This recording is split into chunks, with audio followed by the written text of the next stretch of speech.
Hello artists, it's time for us to get started with our weaving project. We are going to make a paper weaving that looks like a cute fish right here. Here's my example. I'm going to move this away and show you how we're going to create our loom.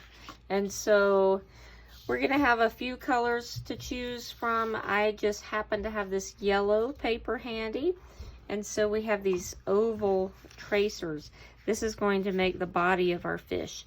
And I'm going to slide my tracer down a little bit because I'm going to use one of my scraps to make the tail of my fish.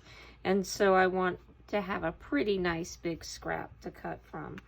And I'm going to trace mine with a black marker, but you can use a pencil. I'm using a marker so you can see my lines really well. And it's okay if you get a little bit off of the tracer, totally fine. So I'm just tracing around. Might have to move your hand a little bit so you can get around. And it is okay if I accidentally go like that. I could just make another line. And that part's going to get cut off. I'm not worried about that. So I'm going to move my tracer away. And now I'm going to cut out my oval. So we're just going to cut right on that line. Remember, it's easier to cut if you hold your hand straight and turn the paper. So one hand is operating the scissors. The other hand is turning the paper. Remember, we're going to keep that scrap to make the tail of our fish. We are not going to do the weaving part, actually, on our first day. We are just going to get our loom ready, just to make sure we have plenty of time. So I have cut my oval, and then I have this scrap to create a tail. And so I have lots of options. I'm going to just do this. I'm going to cut this part off. And then there. If I cut one I didn't like, I've got some more corners to work with, don't I? But I think this will work. And I'm going to be gluing this kind of like that.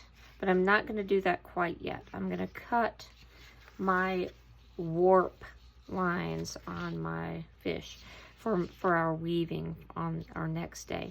So I'm going to fold my fish in half this way. We're not going to fold it this way, or what we might call the hot dog way. We're going to fold it this way, the hamburger way.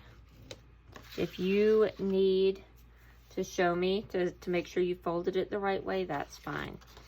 So a good way to make sure that we're cutting not too far or not too short, we're going to take a ruler and I'm going to put it closer to my open end here. This is my ruler at home. This is different from ones that we have at school. And so I'm just going to lay it so it's kind of nice and straight across. You see, this would be kind of in the middle. I'm going to move it closer to the smaller curved area. And so then what I'm going to do, I'm just going to draw a line straight across, and I did use my pencil there, so that might be hard to see. Let me do that with a marker, but again, it will be best for you to use a pencil. I'm doing this with the marker so you can see my line. Okay, so this is going to be kind of where our scissors are going to stop. And we don't want to cut too close over the edge or we're going to slice a piece of our fish off. So we're going to be cutting our lines, and this will be the warp part of our weaving. And so that's just a little weaving term we're going to think about. So I'm starting about right here, and this is again my folded edge. And I'm just going to carefully cut. I can curve it a little bit so it's kind of following along with the shape of my fish. I'm going to cut right over here, and I stopped when I got to the line. I'm going to come over to this side, and I'm going to cut carefully. And do you see I curved that one a little bit too? And then I'm going to cut one right in the middle. And then I'm going to make 2 more cuts, one right here and one in the middle of here. And if they're not perfectly even, that's okay. It will still work and it will still look great. We just don't want to cut too many because that's going to make our weaving really tricky. So we're going to open this. And this is going to be our weaving loom for our next day.